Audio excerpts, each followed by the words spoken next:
La réponse publique en matière de prévention de la radicalisation a été construite avec la volonté d'associer le maximum de partenaires au niveau local, qu'ils soient institutionnels comme les collectivités locales ou associatifs.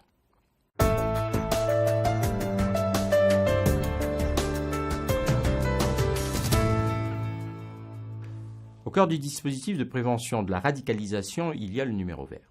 Le numéro vert a été mis en place à la suite du Conseil des ministres du 23 avril 2014 et a été placé sous l'autorité et la gestion de l'UCLAT, qui est l'unité de coordination et de lutte antiterroriste.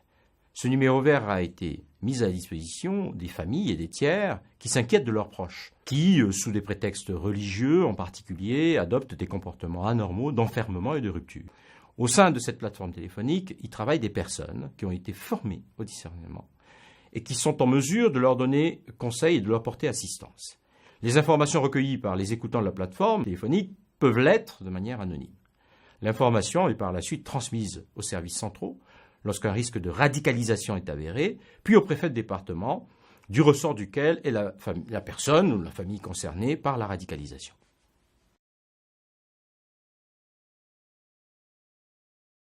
La circulaire du 29 avril 2014 du ministre de l'Intérieur, qui organise cette réponse publique, donne au préfet un rôle de pivot pour l'organisation de la prise en charge des familles et des jeunes qui sont concernés par cette radicalisation. C'est à travers une cellule de suivi que le préfet anime que cette réponse publique va s'organiser avec bien sûr des partenaires, comme les services de l'État, les autres services de l'État bien entendu, le parquet, mais aussi les collectivités locales et surtout les autres acteurs associatifs qui travaillent dans le champ de la protection de l'enfance, des questions liées à la jeunesse ou à la famille.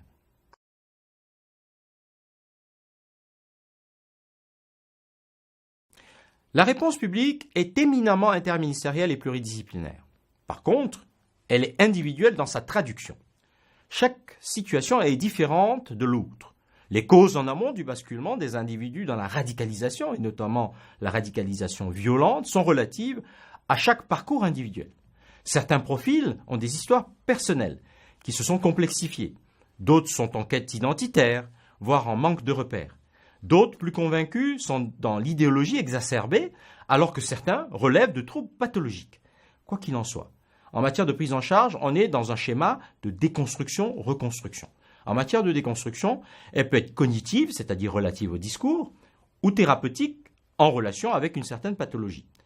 En matière de reconstruction, il est question de remettre la personne en perspective, en mouvement, c'est-à-dire de lui permettre de s'inscrire dans un projet social ou professionnel. L'intervention des associations est à ce titre indispensable pour ceux qui travaillent dans le champ de la réinsertion sociale.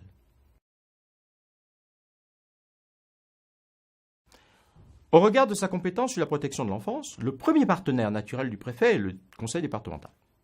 Cependant, les communes sont elles aussi des partenaires de premier rang.